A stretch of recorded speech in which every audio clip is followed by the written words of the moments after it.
pedir, vamos agradecer a Deus o dia maravilhoso que Ele nos deu,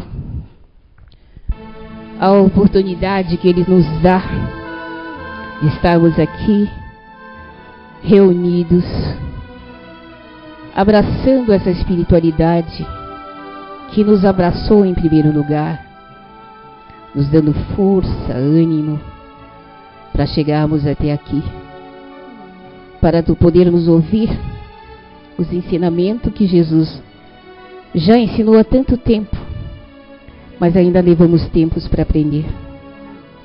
Agradecemos a Deus a oportunidade de termos essa casa para nos acolher, esses irmãos espirituais para nos amar, nos ensinar, nos abraçar quando estamos carentes, enxugar as nossas lágrimas quando choramos. Obrigada ao nosso mentor individual de cada um, que nos intui a procurar a nossa reforma íntima. Assim, pedimos a essa espiritualidade que envolva a Kátia Flávia com teu amor, com tua luz, com tua bênção, dando a ela o dom da palavra, da explicação e da exemplificação. A Inesita, que ela possa abrir o nosso trabalho com o Evangelho de Jesus, abrindo nossas mentes, nossos corações, para entender melhor as suas palavras. Damos início à primeira parte do nosso trabalho desta casa, agradecendo a Deus e a espiritualidade, um bem maior que ela está nos dando. E assim seja.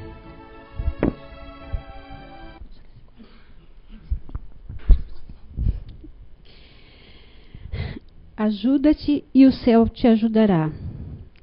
Pedi e vos dará. Buscai e achareis. Batei a porta e vos abrirá. Pois todo aquele que pede, recebe. E quem procura, acha. E se abrirá aquele que abater a porta. Qual o homem dentre vós que dá uma pedra a seu filho quando ele lhe pede pão? Ou lhe dando um peixe, ou lhe pede um peixe e lhe dá uma serpente? Se, pois, sendo maus como sois, sabeis dar boas coisas aos vossos filhos, quanto mais forte razão vosso Pai, que está no céu, dará os verdadeiros bens àqueles que lhe pedirem. Do ponto de vista moral, essas palavras de Jesus significam: pedi a luz que deve iluminar o vosso caminho, e ela vos será dada. Pedi a força para resistir ao mal, e a tereis. Pedi assistência aos bons espíritos, e eles vos virão vos acompanhar, e como anjo de Tobias, vos servirão de guias. Pedi bons conselhos, e nunca vos serão recusados. Batei a nossa porta, e ela vos será aberta. Mas pede sinceramente, com fé, fervor e confiança. Apresentai-vos com humildade e não com arrogância, sem o que sereis abandonados às vossas próprias forças, e as quedas que sofrereis serão a punição do vosso orgulho. É este o sentido dessas palavras do Cristo. Buscai e achareis, batei e vos abrirá.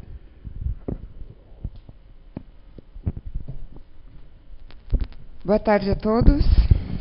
Sejam bem-vindos novamente à nossa casa, né? Boa tarde a quem nos assiste pela internet. A dona Sandra hoje chegou me chamando de Rosa, outro dia ela chegou me chamando de filha. A questão do Rosa tem que ver quantos espinhos ainda tem que aparar, né, dona Sandra? Ela vem sempre acompanhada dos espinhos, né? Então a gente tem que aparar os espinhos, né? Ok, vamos dar início à nossa palestra de hoje, então. Tem um padre francês chamado Jean-Yves Lelot, perdão pela expressão se estiver errada, né? Ele é o autor do livro Normose, a Patologia da Normalidade. Eu não li o livro, mas li o artigo sobre o livro e achei muito interessante. O artigo diz o seguinte, que ele criou um conceito interessante do que seria normal. Ele chamou de normose tudo que é aceito socialmente como sendo algo normal, mas que pode causar sofrimento, patologias e até mesmo a morte. Então, ele diz, o artigo fala, né, os relacionamentos superficiais que nós vivemos na nossa sociedade hoje em dia, né, tantos casais que parecem perfeitos, mas a gente não sabe o que acontece dentro do lar. O consumo desenfreado, que hoje em dia a nossa vida parece que gira em torno do consumismo, que se eu não tenho, eu não sou feliz, ou eu não sou nada. A busca do padrão de beleza ideal. Cada cultura, cada sociedade tem as suas normas, tem o seu padrão de beleza. Mas em vez de me aceitar como eu sou, eu vou buscar aquele padrão que me impõe, que essa sociedade diz que é o correto. Que hoje ela diz que é isso, há um século atrás era outro. Então, como é que, se não existe, na verdade, uma definição única, como é que nós vamos passar a nossa vida correndo atrás de uma definição que muda a todo momento, que muda conforme a cultura? A busca pelo sucesso e pelo poder. E isso faz com que soframos, gerando sintomas cada vez mais difíceis de perceber e resolver. O perceber fui eu que incluí aqui. Porque eu acho que a gente não, na verdade, a gente não consegue resolver esses conflitos que acontecem, porque a gente nem sequer percebe. A gente vive nesse mundo, a gente vive nessa sociedade e a gente se deixa levar por ela. Eu não tenho aquilo que meu vizinho tem. Eu não sou como meu chefe é. E aí a gente vive sem perceber que nós podemos ser felizes com o que nós temos e não somos felizes. Não conseguimos chegar nesses padrões impostos nessa normose atual. Assim, usamos máscaras sociais que nos fazem parecer. Parecer que não erramos, parecer que somos e parecer que temos. Parecemos ser, parecemos ter. Mas, na verdade, só parecemos. Porque todos nós erramos. E todos nós somos somente aquilo de bom ou de ruim que fizemos. De bom ou de ruim que aplicamos na nossa vida. Aquilo que nós estudamos. É isso que nós vamos levar quando a gente desencarnar, quando a gente voltar para a nossa outra vida. Ou para a nossa primeira vida, ou para onde é o local de onde a gente veio e onde devemos voltar. Que aqui é transitório. O que nós impregnarmos no nosso espírito, no nosso cérebro espiritual, é o que nós somos. Nada mais do que isso.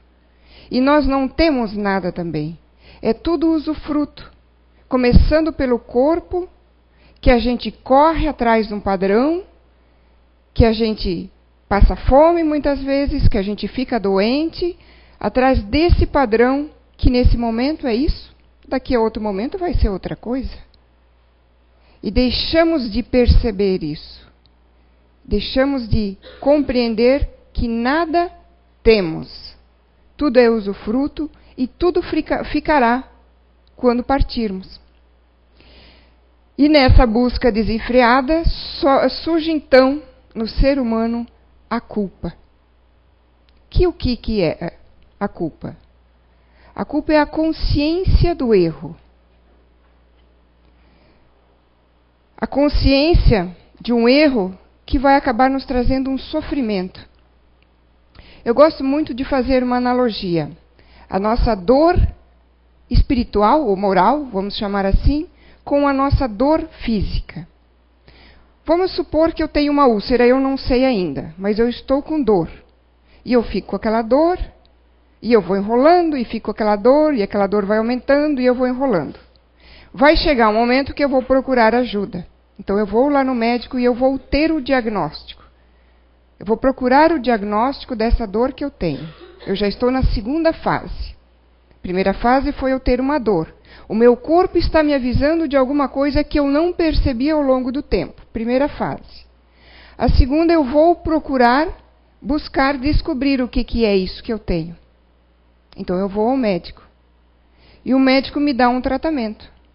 Você não pode mais comer determinadas comidas, você vai ter que comer de tantas em tantas horas, comer menos, vai ter que tomar tal remédio numa quantidade X e tal horas por dia durante tanto tempo. Esse é o terceiro passo. Agora, vou seguir a prescrição médica, vou fazer o tratamento ou não? E aí somos nós. A culpa, esse sofrimento que a gente tem, essa dor moral, é aquela primeira fase. Está me dizendo que tem alguma coisa errada. E aí, nós seres humanos deveríamos olhar para dentro de nós, analisarmos, conhece-te a ti mesmo, como diz o Evangelho, como dizia Santo Agostinho, como dizia Sócrates. Nos conhecermos e ver o que é que está acontecendo de errado conosco. Fazermos essa análise. O que eu estou vivenciando que não é eu, que é em função da sociedade que eu vivo. Buscando aquilo que a sociedade está me dizendo que é o certo e que é o errado. E não o que Jesus me deixou dizendo que o que é o certo e o que é o errado. Eu vou descobrir, se eu realmente quiser, essa é a minha segunda fase. É aquela fase que eu fui lá no médico e descobri o que é que eu tinha. O diagnóstico. E Jesus nos deixou todos os tratamentos que nós precisamos para sarar essa dor, para sanar essa culpa, para resolver essa angústia que tem dentro de nós. Agora, a terceira fase. Eu vou fazer ou não? Eu vou fazer o tratamento ou não? Quando a gente fala em culpa, eu falei sobre culpa numa palestra em fevereiro de 2013.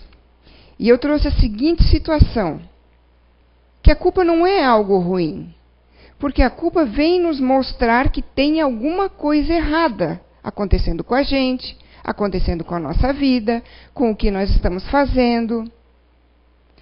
E aí eu disse que a culpa ela era boa até determinado ponto, até onde ela me apresentou que tem alguma coisa errada. E o que nós fazíamos com a culpa depois disso é que ia definir se ela ia ser para mim uma coisa boa ou uma coisa ruim. Se eu ia viver dentro de um remorso, eu até usei o exemplo de uma rotatória, onde a gente não sai mais dela. Eu vivo ali dentro, naquela vitimização, com aquela culpa das coisas que aconteceram, mas eu não saio dali, que é o que nós chamamos de remorso. Eu fico ali dentro, não saio, não evolui e não acontece nada. Mas a culpa pode ser boa a partir do momento em que eu me arrependo do que aconteceu e eu busco mudar isso. Inclusive, eu coloquei 3 itens no quadro aquela vez, e os 3 itens é o mesmo que nós vamos falar hoje.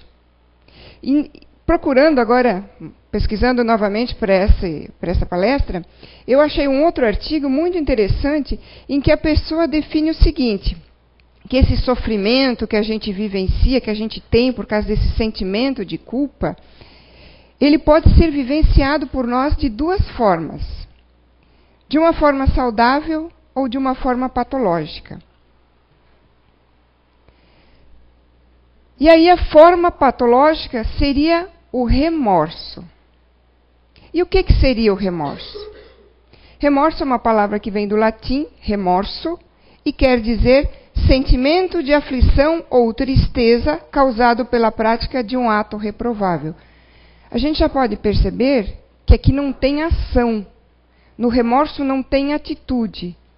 Tem um sentimento de tristeza e de aflição. Eu já sei que tem alguma coisa errada.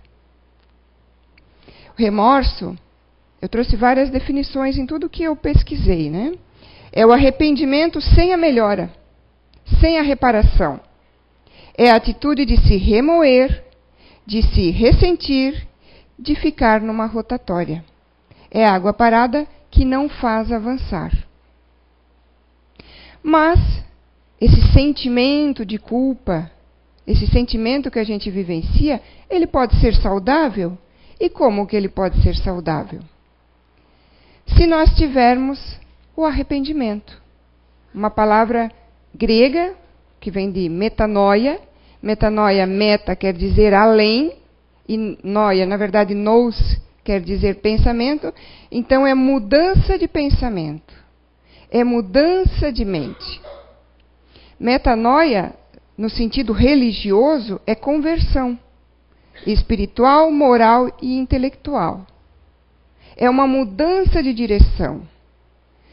Na psicologia, Carl Gustav Jung diz que metanoia é o processo de reforma da psique como busca da autoajuda, do nosso autoconsciência, da nossa mudança. Tá, Kátia, mas por que isso? Por que nós vamos falar de remorso e arrependimento? Por que eu não poderia falar de uma palavra só? Apesar de, se a gente procurar, a gente vai achar remorso como sinônimo de arrependimento, existem muitos pesquisadores que diferenciam os dois. E eu concordo mais com essa questão. Remorso não tem atitude. E arrependimento tem. E por que isso é importante? Porque às vezes eu acho que eu estou arrependida de uma situação que ocorreu, porque eu estou com aquela dor, eu estou com aquele sofrimento, eu estou com aquele sentimento de culpa, e eu fico naquele arrependimento. E aí eu digo ali para uma pessoa que eu estou conversando, ou eu penso comigo mesmo, mas eu já me arrependi. Por que eu não muda isso? Por que esse sentimento não sai? Por que esse sentimento não diminui? Por que essa dor não passa? Será que a gente está fazendo o tratamento correto? Será que eu não estou dentro de uma situação chamada remorso e, na verdade, eu não estou verdadeiramente arrependido? Porque remorso estagna e o arrependimento impulsiona. Se ele impulsiona a gente, nós vamos fazer alguma coisa diferente. Se eu estou numa estrada e caminho para outra, eu tenho um impulso. Então, se eu não impulsiono, eu não mudei. Se eu não mudei, na verdade, vamos analisar profundamente. Será que eu estou arrependida de verdade? No remorso, o ser permanece em um pensamento fechado, em que acredita, de maneira errada, lógico, que ao sentir dor repetida, está pagando pelo mal cometido e resgatando débitos. Quantas vezes nós não ficamos nesta definição? É o que nós podemos chamar de vitimização. Quantas vezes eu sofro, mas eu chego a contrair doenças, como o autor comentou lá, de causar sofrimento, patologias e até mesmo a morte? Perder uma encarnação? Não, vamos usar outra palavra, mas eu vivo essa encarnação sem evoluir, porque eu vivo dentro dessa rotatória do remorso. Eu vivo sofrendo, mas eu não faço nada com sofrimento. Eu sofro e eu acho que o meu sofrimento é suficiente para resgatar. Eu já estou quitando débitos. É um processo de congelamento evolutivo, onde fica numa monoideia sem conseguir-se libertar-se e nem evoluir. Então nós temos que olhar quando a dor chega. Será que eu estou realmente arrependido? Ou será que eu estou vivendo esta situação chamada remorso? O remorso provavelmente vai nos fazer sofrer muito mais do que o próprio arrependimento. Porque o arrependimento nós vamos fazer alguma coisa, nós vamos em busca, nós vamos mudar isso. O arrependimento impulsiona o ser à reparação, a fazer alguma coisa. Após diagnosticado o erro, não desejamos mais praticá-lo. Nós não queremos mais fazer a mesma coisa. Nós não ficamos sentindo pena de nós mesmos. Nos esforçamos para mudar de atitude e seguir em direção à reparação. Sobre o arrependimento, nos livros da codificação, nós temos muitas informações. Nós temos na questão 990, Kardec pergunta para a espiritualidade: o arrependimento tem lugar no estado corporal ou no estado espiritual? E a resposta é no estado espiritual. Por que isso? Porque enquanto encarnados, nós não olhamos para dentro de nós. Nós não buscamos o conhecermos. Nós fingimos, como dizia o artigo, ser o que nós não somos. Nós vivemos uma vida que não é a nossa vida. E aí, quando a gente chega do lado lá, não tem escapatória. Lá, se precisar, eles vão mostrar um filmezinho numa TV, onde passa toda a nossa vida. E a gente vai olhar e dizer, nossa, o que aquela pessoa lá faz? Nossa, como ela é estourada, como ela é braba, como ela é vingativa. E aí a gente vai olhar bem para aquele personagem ali e vai ver que somos nós. Mas, se a gente se arrepender, realmente, que é a prática de consertar, de mudar esses erros, ele pode ter lugar também já no estado corporal, já agora, enquanto encarnados, quando compreendeis bem a diferença do bem e do mal. Eu acho que todos nós que já buscamos uma religião, que já buscamos uma filosofia, que já viemos aqui, que já assistimos palestras, nós já estamos trabalhando, ou pelo menos tentando trabalhar essa questão. Remorso, arrependimento. O importante para a nossa evolução é trabalharmos o arrependimento e não ficarmos estagnados no remorso.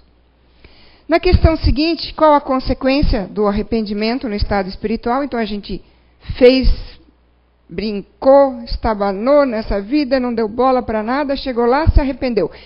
Assistiu a sua vidinha, tudo que fez e percebeu que errou. E aí eu chego lá e eu me arrependo. O desejo de uma nova encarnação para se purificar. Obrigada. O espírito compreende as imperfeições que o privam de ser feliz e por isso aspira a uma nova existência em que poderá expiar suas faltas. Muito bom. Só que a gente precisa chegar nesse ponto? A gente precisa, vamos botar entre aspas, então, perder uma encarnação, ou perder de evoluir, para chegar lá, se arrepender e entrar numa fila para reencarnar de novo e resgatar aquilo que a gente já tinha prometido resgatar antes de chegar nessa encarnação. Será que a gente precisa chegar nesse ponto? Ou a gente pode se arrepender já e começar já uma nova vida? Qual a consequência do arrependimento no estado corporal? Ou seja, agora, neste momento. Avançar desde a vida presente, se tem tempo ainda de reparar as faltas. Quando a consciência faz uma censura e mostra uma imperfeição, sempre se pode melhorar. É a nossa consciência, a nossa maior amiga. Aquela que nos traz, a consciência de algo errado é aquela que nos traz aquele sentimento de culpa. Nós não estamos mais vivendo aquela época da Era das Cavernas, onde nós não usávamos a inteligência, nós usávamos só o instinto. Não que o instinto não seja bom. O instinto é o que nos mantém ainda vivos. Nós temos o instinto de preservação da vida. Por isso que a gente cuida ao atravessar a rua, cuida da nossa saúde, mas a inteligência está aí para a gente usá-la. A inteligência nos foi dada para a gente aprender a ler, a escrever e a estudar, interpretar os livros, interpretar o que a gente lê, ouvir palestras, ouvir uma pregação numa igreja, assistir um seminário, aceitar muitas vezes um conselho, que a gente diz que conselho, se fosse bom, não se dava, né? Mas é porque a maioria das vezes o conselho entra por aqui e sai por aqui. Muitas pessoas pedem um conselho, mas ao mesmo tempo que acabou de pedir, já fechou a mente. Já continua naquela monoideia daquilo que estava pensando, vivendo dentro daquele sofrimento que acha que é o coitado da história. Quando a gente chegar lá, a gente vai ver que não é coitado, não. E será que a gente precisa chegar neste ponto?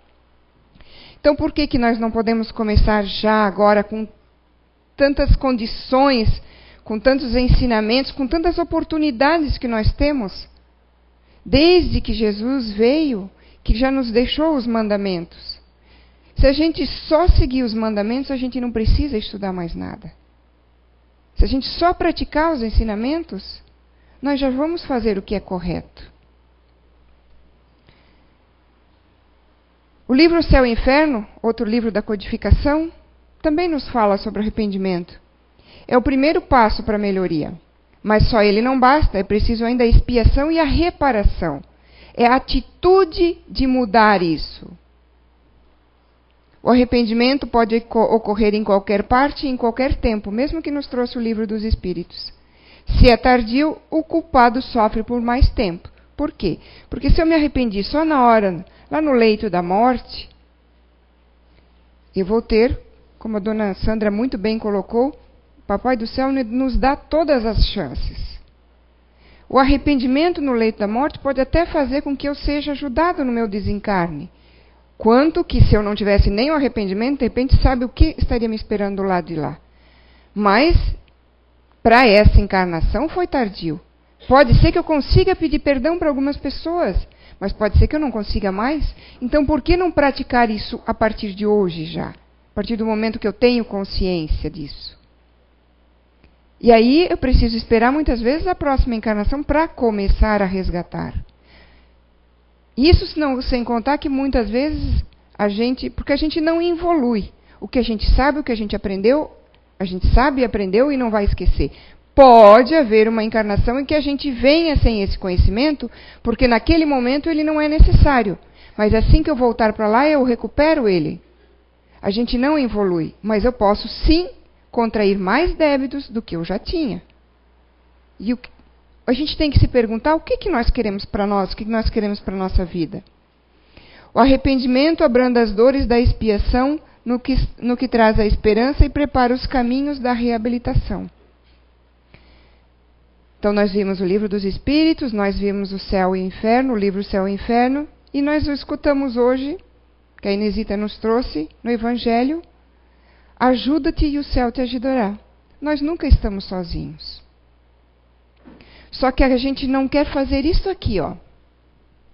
Porque reparação exige esforço. Exige que a gente faça alguma coisa, que a gente tenha atitude. E a gente quer que os espíritos, os anjos da guarda e a espiritualidade nos tragam as coisas. E qual é o caminho que nós vamos seguir? Analisando esses 3 itens, eu penso o seguinte, que nós passamos por os 3, né? A gente tem primeiro esse sentimento de culpa, que é o que nos diz, estamos errados, estamos fazendo alguma coisa errada. Enquanto a gente não tiver, a gente está usando só o instinto, a gente é homem da caverna, ou é a gente aquele assassino que não tem remorso, não tem arrependimento, que não vê nada de errado no que faz. Mas eu acho que a gente já passou dessa fase, de fases dessas. Nem todo mundo foi assassino, né? Por isso que eu corrigi a frase. Então esse sentimento de culpa, ele vem nos trazer, vem nos acordar. E aí a gente tem o desejo de melhora. Um momento nós vamos chegar nisso. Eu penso que esses 2 primeiros itens, desculpe a gíria que eu vou usar agora, mas a gente vai chegar neles na marra. Pelo amor ou pela dor. Pelo bem ou pelo mal. Em uma encarnação, em 2 encarnações, levando um milênio, levando um século, mas de tanto sofrer, de tanto chorar, de tanto sentir remorso, de tanto se arrepender, nós vamos chegar nesses 2 pontos. Mas nós podemos parar nesses 2 itens agora durante muito tempo. Porque para chegar no terceiro, que é a reparação, nós precisamos do esforço de superação. Nós precisamos passar essa barreira daquilo que eu faço errado. Nós temos que avançar. Nós temos toda a ajuda do mundo. Ajuda-te e o céu te ajudará. Quando a gente quer mudar, quando a gente trabalha a nossa fé, quando a gente quer ser melhor, o universo conspira a nosso favor. Então nós nunca estamos abandonados. Mas nós precisamos fazer a nossa parte. E é uma coisa que quando a gente chega nesse item 2, a gente para. Ali tem uma linha. E essa linha depende de nós transpor ela. Às vezes nós viemos lutando tanto tempo, nós já estamos com o passinho ali na linha. Falta só um pouquinho para atravessar ela, ultrapassar ela. E aí acontece alguma coisa, uma coisa ruim, uma situação desagradável, eu perco o emprego, uma briga, eu separo, um filho meu entra na droga e eu volto tudo para trás. Eu vou ter que caminhar tudo de novo, eu vou ter que subir aquela escada tudo de novo. Ah, quer dizer que esses acontecimentos não fazem a gente sofrer? Não é triste uma separação quando um dos dois ainda gosta? Não é triste ver um filho nas drogas? Eu imagino que sim. Existem dores que eu acho que só a própria pessoa consegue suportar. Mas Deus nunca nos deu uma cruz maior do que nós podemos carregar. Isso nós temos que lembrar. Tem inclusive uma chargezinha, né?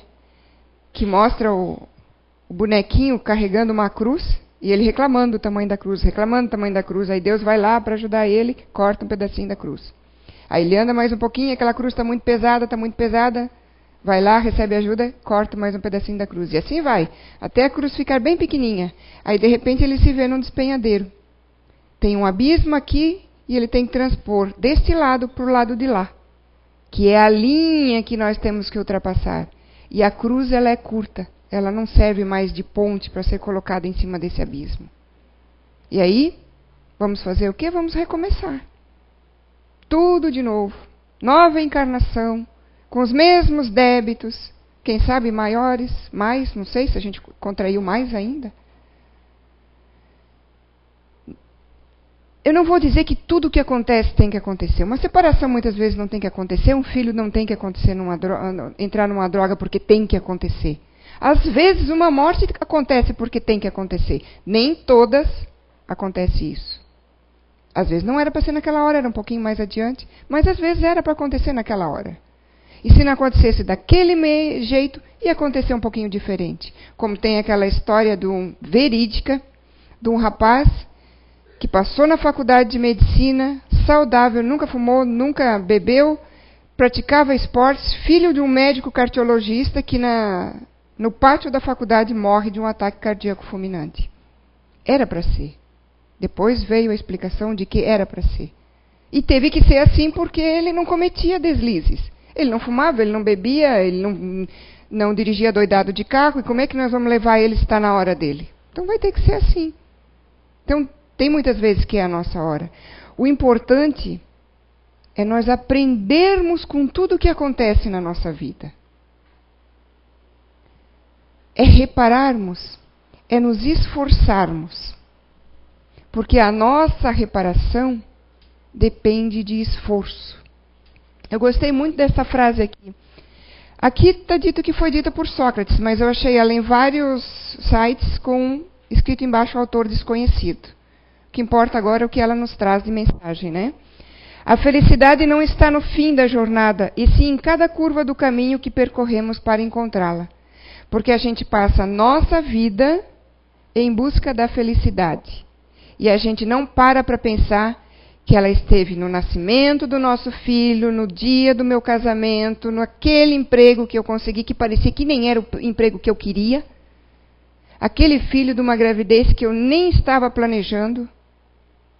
Aquele casamento, muitas vezes, que eu nem estava afim. Então, são pequenos detalhes que fazem a nossa felicidade, mas que a gente não dá valor.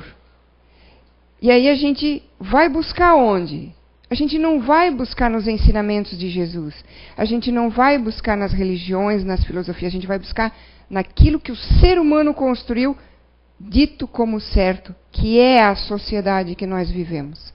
E que amanhã vai ser uma sociedade diferente. E aí eu vou correr do lado de cá e vou passar para o lado de lá, porque agora não é mais esse que é o certo, é aquele.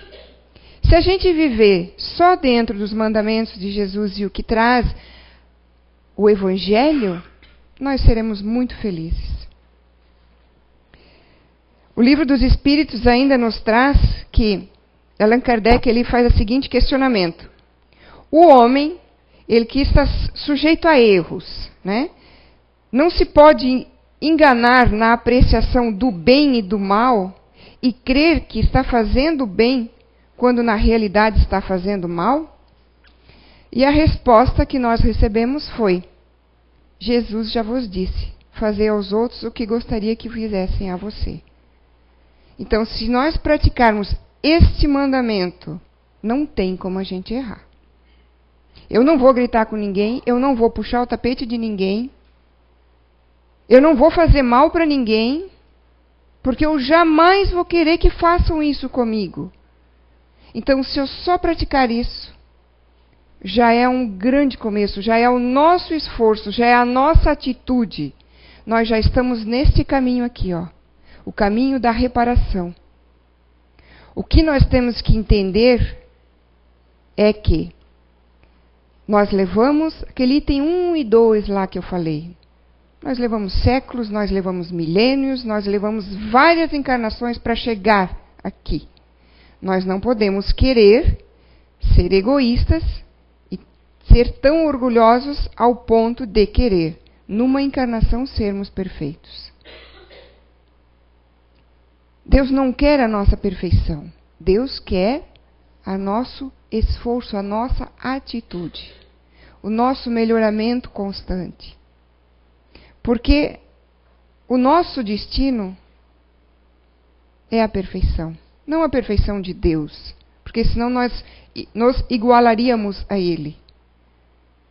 Mas a perfeição de morar num planeta mais perfeito, de não precisar estar num planeta nem de provas e expiações e nem num de regeneração. A gente só está indo para um de regeneração.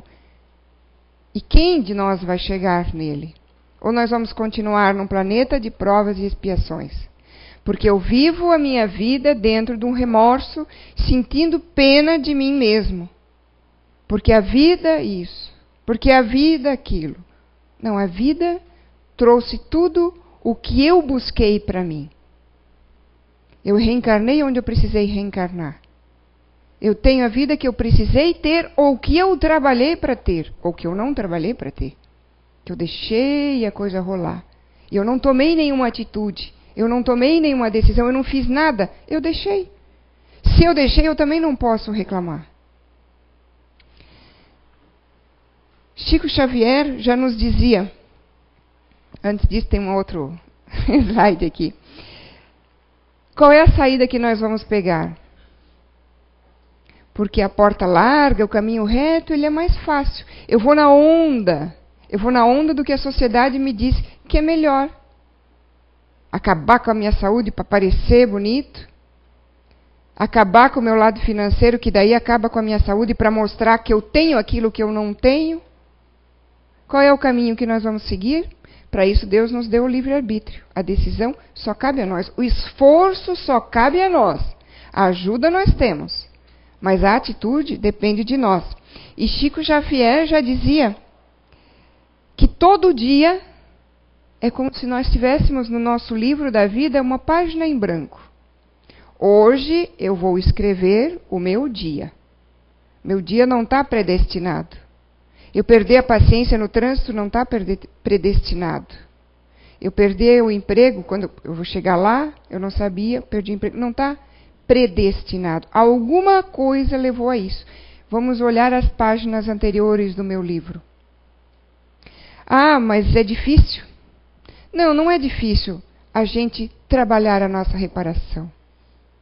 Tem um texto que eu achei que diz o seguinte: para nossa reparação, aprenda a pedir desculpas, a confessar seus erros, a admitir seus equívocos, para que não aninhem remorsos na sua alma, ou para que o arrependimento tenha o poder de lhe fazer reerguer e não sucumbir.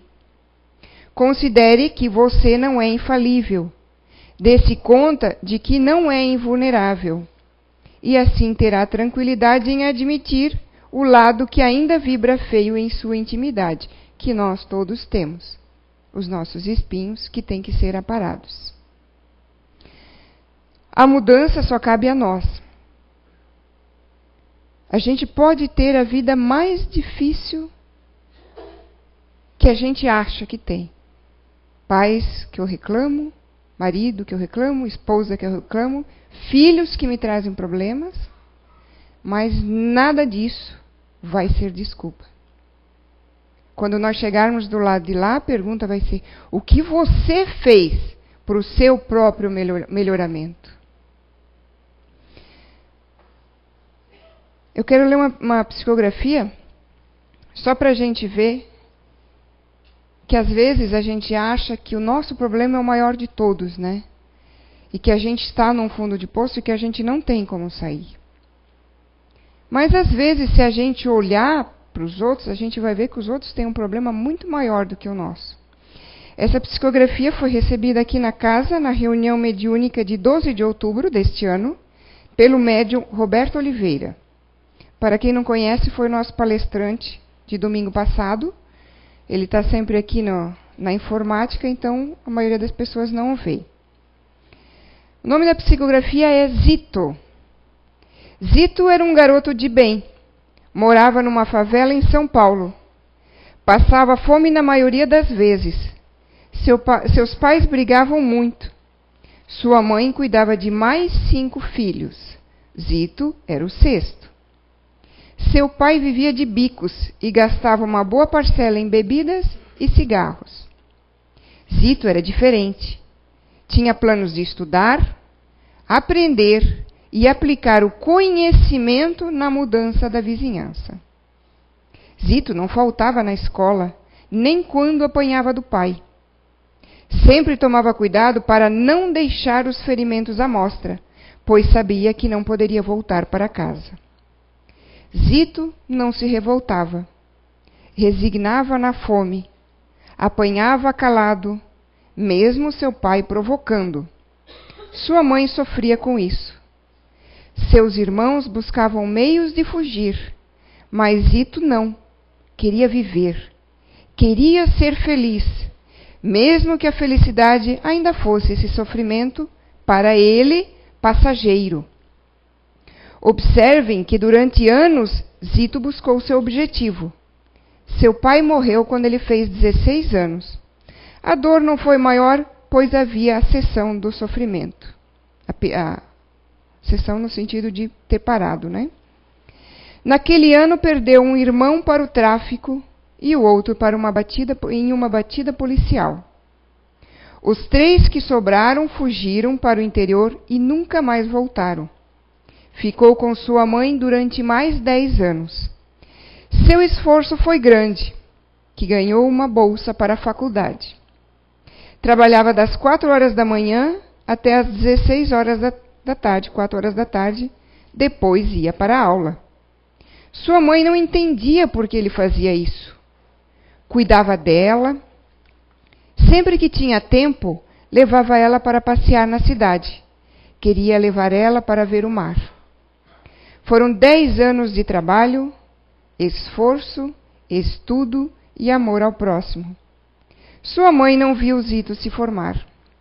Ele se formou aos 28 anos. Hoje, faz trabalho voluntário na comunidade que viveu. Atende gratuitamente a população na especialidade que escolheu, oftalmologia. O Zito, garoto pobre, fruto de surras e um lar desfeito, não desistiu da vida. Lutou, estudou e sua vocação usou para compensar o mundo. Sejamos como Zito, com nossas mazelas, nem tão ruins assim agora, não é? O esforço dignifica, a dor é passageira. O propósito da vida de cada um é muito maior que a reclamação e a desistência da vida. Vamos ressuscitar o Zito que existe em nós. Mãos à obra, obra que é longa, mas duradoura. Sejamos felizes com o pouco que temos. O merecimento é resultado de cada pequeno esforço. Muita luz e paz, Anthony. Então, uma outra mensagem que eu gostaria de deixar: renove-se para melhor. Esta é a lei de evolução. Se alguém o feriu, esqueça a ofensa. Exercite o perdão. O problema é de quem o ofendeu. O perdão é sempre melhor para quem perdoa, mas a gente esquece isso. A gente vive a mágoa, a gente vive dentro do remorso, em vez de querer ser feliz. Vamos perdoar, porque quem vai ser mais feliz vamos ser nós mesmos. E como já dizia o Chico, nós não temos como mudar o que passou, mas a gente sempre pode fazer uma nova vida, termos um novo recomeço e sermos felizes. Muito obrigada.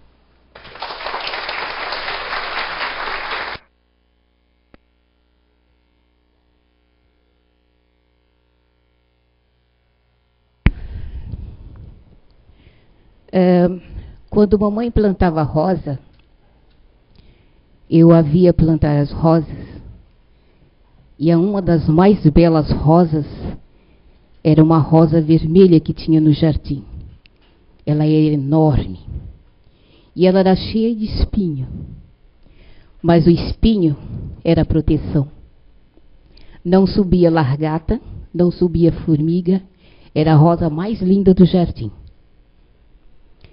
Bem, gente, quem tomou alguma bebidinha alcoólica, vocês podem deixar a fichinha na mesa, na cadeira.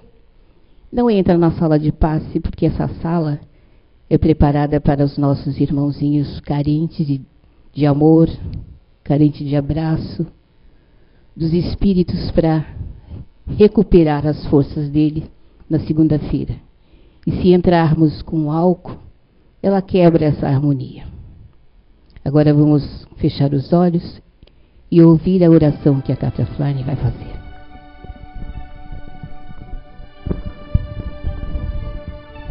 Pai amado, Senhor de infinita bondade, misericórdia e amor para conosco, infinita paciência, para que nós possamos mudar dentro do nosso tempo, sem nos cobrar, apenas esperando. Que possamos nos esforçar, termos atitude, melhorarmos e podermos dizer que somos filho deste Deus maravilhoso, que nos dá todas as chances, mas que nós relegamos muitas vezes a um segundo plano, porque a vida que vivemos é mais importante olhar para os outros do que para nós. A sociedade em que vivemos é mais importante do que o nosso ser espiritual. Que possamos mudar esses conceitos tão errados que ainda temos, melhorarmos como espíritos, agregarmos virtudes, humildade, paciência, benevolência. Que possamos começar hoje e não deixar para amanhã a nossa reforma íntima, a nossa reforma moral. Que possamos chegar do lado de lá, sermos recebidos, sermos abraçados e podermos dizer, do fundo do nosso coração: eu fiz tudo o que eu podia. Eu me esforcei, eu melhorei, eu cumpri pelo menos uma parte do que eu ainda tinha como débitos. Eu amei meus pais, eu amei meus filhos, eu amei as pessoas, eu não me vinguei de ninguém, eu procurei ser um homem de bem, uma pessoa de bem, eu procurei praticar os teus ensinamentos, procurei amar mais o próximo, procurei olhar mais dentro de mim e sanar essas mazelas que ainda trago de tantas vidas. Obrigada a toda a espiritualidade, ao nosso anjo da guarda, que fica torcendo para que nós ouçamos suas boas intuições, que nós seguimos o caminho do arrependimento, da melhora interior, que nós possamos dar ouvidos a essas boas intuições e praticarmos cada dia um pouquinho mais dos ensinamentos que temos aprendido já ao longo de toda a nossa vida. Muito obrigada, que assim seja.